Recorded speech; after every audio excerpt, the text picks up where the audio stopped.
dadka dhalinyarada ah waxa weeye qalbu lmawaasiin waxaa ku dhacay qalbu lmawaasiin fara'ow alxasana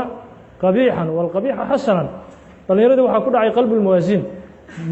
mawaasiintii bini aadamku wax ku cabiri jiray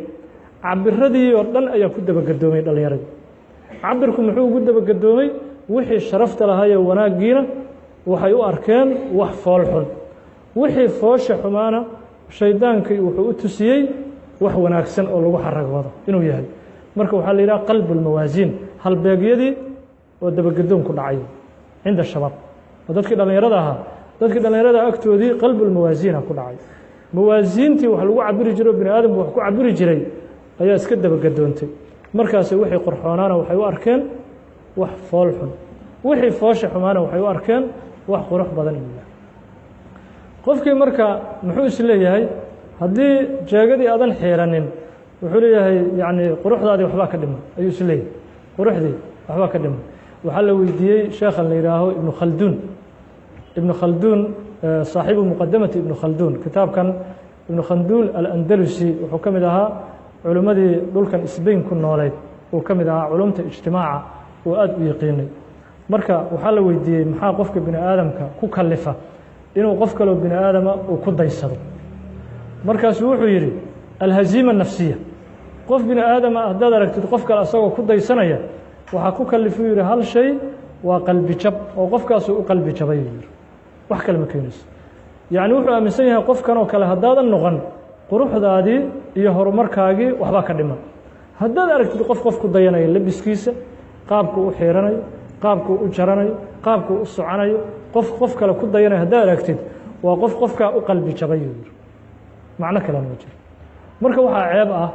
yacni taqliidka asaaskiisa iyo qof in lagu daydo asaaskiisa waa qalbi jab waxaa ceeb ah qofkii dhallinyarada ahaa inuu gaalkii u qalbi jabo oo uu aamino haqaafadaadii ilbaxnimadaadii xadaaradaadii magaalo joognimadaadii waxbaa ka dhimanaanaya haddaadan gaalkan ku dayan waa dullinimo lanna waxaa weeye asaaska taqliidka iyo alqudwa sayi'a asaasuhaa wa manhajuhaa waxa weeye waa haziima nafsiya waa qofku qalbi jab uu ku dhacayo haddii qalbi jab uu kugu dhacayo nabigaaga u qalbi jab salى اllahu عalayه wasalam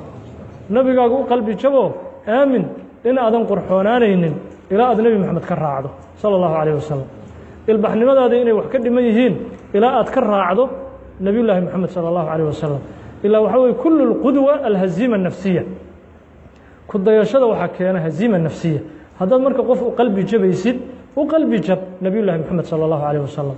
laakiin marba haddaad gaal tiraahid xadaaradaadii iyo magaalo joognimadaadii iyo ilbaxnimadaadii waxbaa ka dhiman sidii gaalkii haddaadan u socan ama u xiran ama u labisan kulligood dhallinyarada gaalada ku dayanaya waxaa haya qalbi jab wax kale ma jiraan sababkeedu waa qalbi jab leanna waxay u qalbi jaban yihiin haddaadan sida gaalkan u xiran noloshii waxbaa ka dhiman iyo quruxdii yacni ama ha inkiraan ama ha qiraan xaqiiqadu laakin waa taas haziima nafsiya wey wayukrahu waxaa la nacaa alqazacu dhinac xiirkii الفكر يا إنسان لو أطلقته متأملا في قدرة